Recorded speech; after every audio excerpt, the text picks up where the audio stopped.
Alam mo ba yung mga common mistakes na ginagawa ng mga karamihan ng mga tao kapag nagbebenta sila sa social media?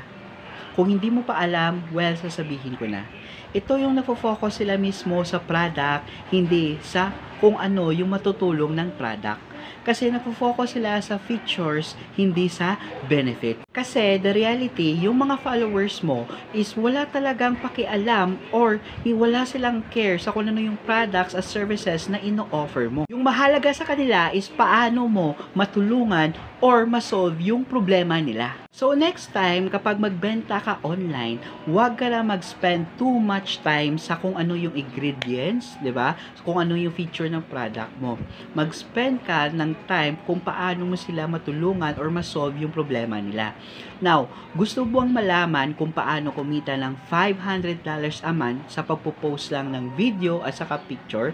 And the best part, hindi mo na kailangan ng maraming followers. Kagaya ko, meron lang akong 60 followers.